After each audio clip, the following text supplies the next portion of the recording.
दोस्तों नमस्कार, मैं राम सूरत यादव। कर्नाटक में आपने देखा है कि कांग्रेस को इतनी बड़ी जीत मिली है और बीजेपी को सबसे बड़ी हार मिली है। तो आपने देखा है कर्नाटक ने एक तरीके से 2024 की तस्वीर एक तरीके से एकदम साफ कर दिया है। और आपने यह भी देखा है कि कर्नाटक की जनता एक तरीके से मोदी के चेहरे को और मोदी मैजिक को एक तरीके से नकार दिया है। और आपने देखा है कि जिस तरीके से पूरे रैलियों में मोदी जी अपने जो है नाम पर वोट मांगा। और आपने यह भी देखा है कि मोदी जी सभी रैलियों में मुद्दा जो है अपने आप को बनाया और यह बताया कि अब तक हमें जो है विपक्ष के नेताओं द्वारा 91 गाली दी गई। आप कल्पना कीजिए कि एक तरीके से अपने गाली को मुद्दा बनाया और जिस तरीके से पूरे रैलियों में ये बात कहा और उसी बात को जवाब देते हुए प्रियंका गांधी ने जो है उनको कहा कि बताइए, आप जनता के दुखों की बात नहीं कर रहे हैं, जनता के मुद्दों की बात नहीं कर रहे हैं, आप अपने दुखों को पीड़ा रो रहे हैं। तो आप सोच लीजिए कि जब इतना ज्यादा जो है प्रधानमंत्री अपने आप को वहां अब झोंक दिया और अपने आप को एक तरीके से नाम पर वोट मांगा और उसके बाद भी जनता एक तरीके से कर्नाटक को जो है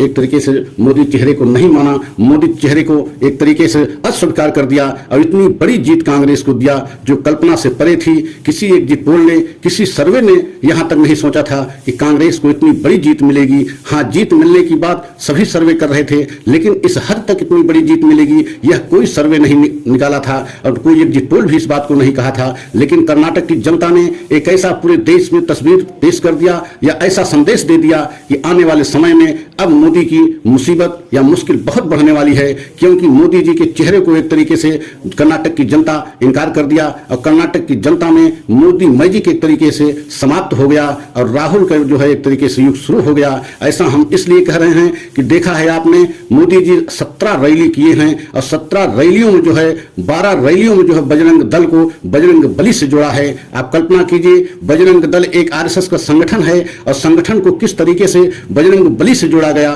और प्रधानमंत्री मोदी जी यहां तक कहे कि जब आप जो है बटन दबाने जाएं, वोट देने जाएं, तो बजरंग बली का नाम लेकर के कांग्रेस को सजा दे दीजिए। और इसके बाद आपने देखा है कि कर्नाटक की जनता ने क्या किया है, बजरंग बली के नाम लेकर ही बटन दबाया, लेकिन सजा किसको दिया? कांग्रेस को नहीं बल्कि बीजेपी को सजा दी गई और इतनी बड़ी कांग्रेस की वहां जीत हुई। तो आप सोच सकते हैं कि इस तरीके के कर्नाटक की जनता ने इतना ज्यादा अपील करने के बाद, इतना भावुक अपील करने के बाद मोदी जी के, और सजा एक तरीके से बीजेपी को दी गई और प्रधानमंत्री मोदी को दी गई और प्रधानमंत्री मोदी को एक तरीके से चेहरे को नकार दिया गया। और प्रधानमंत्री को चाहिए कि इस हार की जिम्मेदारी स्वयं लेनी चाहिए और कहना चाहिए देश की जनता के सामने, खासकर कर्नाटक की जनता के सामने, कि इस हार की जिम्मेदारी हमारी है। और पूरे चुनाव को एक तरीके से प्रधानमंत्री मोदी जी अपने नाम पर लड़े और अपने नाम पर जो है पूरा चुनाव प्रचार किया, क्योंकि वहां कर्नाटक में कोई भी ऐसा जो है कर्नाटक प्रदेश का नेता जो है बीजेपी का नहीं था जो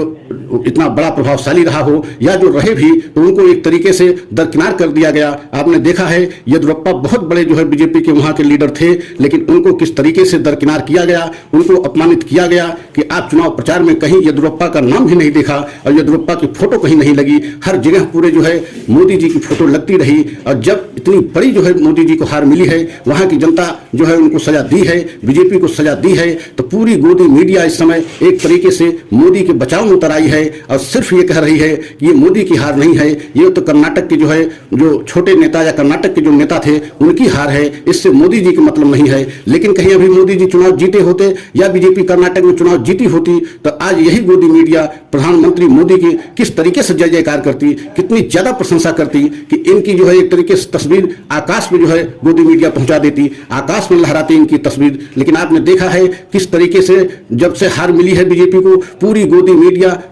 मीडिया के जो एंकर हैं एक तरीके से बीजेपी को बचाने में, खासकर प्रधानमंत्री को बचाने में लग गए हैं कि प्रधानमंत्री की यह हार नहीं है। और जबकि आपने देखा है पूरे चुनाव प्रचार में प्रधानमंत्री जी सिर्फ अपने नाम पर वोट मांगते रहे और अपने जो है गालियों को गिनाते रहे। आप कल्पना कीजिए 91 गालियों को उन्होंने बताया कि अब तक विपक्ष के नेताओं ने हमें 91 बार गाली दिया है, लेकिन उन्होंने ये नहीं बताया कि हमने जब से सरकार बनाई है या 8 साल से हमारी सरकार चल रही है हमने जनता के लिए क्या काम किया। इन बातों को कतई उन्होंने नहीं उठाया, किसी रैली में नहीं बताया। और कर्नाटक में यह भी कहीं नहीं बताया कि आपकी सरकार हमारी बनेगी तो हम करेंगे क्या, ये भी नहीं बताया। और इसके पहले हमारी सरकार थी तो उसमें हमने क्या काम किया, इसको भी नहीं बताया। सिर्फ यही बताया कि 91 बार हमको गाली दी गई और बजरंग दल संगठन को बजरंग बली से जोड़ा गया। बताइए कितना ज्यादा जो है बजरंग बली का एक तरीके से अपमान किया गया कि बजरंग दल को बजरंग बली से जोड़ करके और उसी नाम पर जो है वोट मांगते रहे। है और यहाँ तक प्रधानमंत्री कहे कि बजरंग बली के नाम लेकर के वोट दबाइएगा और कांग्रेस को सजा दीजिएगा। लेकिन कर्नाटक की जनता कितनी समझदार, कितनी एकदम सूझबूझ की है कि किस तरीके से सजा दी और किसको सजा दी, ये कर्नाटक की जनता ने स्वयं निर्णय लिया और बीजेपी को ही सजा दी, प्रधानमंत्री मोदी को सजा दी और एक तरीके से 2024 की तस्वीर एकदम साफ कर दिया कर्नाटक की जनता ने कि आने वाले समय में अब मोदी का युग, मोदी का मैजिक चलने वाला नहीं है। और क्योंकि मुद्दे की बात जो है कहीं नहीं किए और दूसरी तरफ कांग्रेस एकदम मुद्दे की बात करती रही और एकदम जो गारंटी देती रही, कई घोषणाओं में जो घोषणा में कुछ बातों को कांग्रेस ने कहा, एक तरीके से गारंटी के तौर पे कहा कि अगर हमारी सरकार बनेगी तो 200 यूनिट बिजली हर परिवार को फ्री देंगे और पूरे प्रदेश में महिलाएं कहीं भी जो है बसों में यात्रा करेंगी वो फ्री करेंगी। तो आपने सोचा और आपने देखा कि किस तरीके से एक गारंटी के तहत जो है कांग्रेस ने अपनी बात को रखा कि हम पहली कैबिनेट मीटिंग में ही ये सब करेंगे और उनकी बातों पर कर्नाटक की जनता ने विश्वास किया। और यही वजह है कि पूरे कर्नाटक की जनता एक तरीके से जो है राहुल गांधी के साथ, कांग्रेस के साथ खड़ी दिखी और एक तरीके से पूरे कर्नाटक की जनता इतनी बड़ी कांग्रेस को जीत दे दी कि आप कल्पना नहीं कर सकते हैं। 35 साल में पहली इतनी बड़ी जीत किसी पार्टी को मिली है कि जो है 136 सीट मिली हो। 1989 में 132 सीट मिली थी, लेकिन इसके बाद आप देख लीजिए कि 136 सीट मतलब कल्पना से बड़े इतनी बड़ी जो है कांग्रेस को जीत मिली है। और आप सोच सकते हैं कि कर्नाटक की जनता कितना ज्यादा राहुल गांधी पर विश्वास किया, कांग्रेस पर विश्वास किया। और राहुल गांधी भारत जोड़ो यात्रा के समय जो है 22 दिनों तक जो है वहां कर्नाटक में जो है चलते रहे और जनता से मिलते रहे, जनता को बताते रहे कि यह बीजेपी सरकार कितना ज्यादा जो है जनता के लिए मुसीबत बन गई है, महंगाई बेरोजगारी को किस कदर बढ़ा दिया है। और पूरी कर्नाटक की सरकार एक तरीके से 40% कमीशन की सरकार बनकर रह गई है। और यही वजह है कि पूरे कर्नाटक की जनता राहुल गांधी की बातों पर विश्वास किया और राहुल गांधी के बातों पर विश्वास करके कांग्रेस को इतनी बड़ी जीत दे दिया कि एक तरीके से बीजेपी को बहुत बड़ा झटका लगा है। अब बीजेपी को आने वाले समय में एक तरीके से यहीं से माना जा रहा है कि कर्नाटक से ही एक तरीके से बीजेपी के लिए मुश्किल का दौर शुरू हो गया है और आने वाले समय में एक तरीके से राहुल गांधी युग शुरू हो गया है और मोदी का युग एक तरीके से समाप्ति की ओर शुरू हो गया है। जिस तरीके से कर्नाटक की जनता ने संदेश दिया है, यह संदेश पूरे देश में जाएगा, क्योंकि इसी वर्ष में 2023 में 3-4 प्रदेशों में, मध्य प्रदेश, छत्तीसगढ़, राजस्थान में चुनाव होने हैं। मतलब 3-4 महीने के अंदर यहाँ चुनाव होने हैं। तो इसका भी असर जो है एक तरीके से बीजेपी को बहुत ज्यादा देखने को मिलेगा, किसमें भी बीजेपी को झटका लगेगा। और आने वाले समय में अब एक तरीके से राहुल युग शुरू हो गया है। और अगर यह सच हमारा सभी देशवासियों को अच्छा लगा हो तो लाइक सब्सक्राइब करें,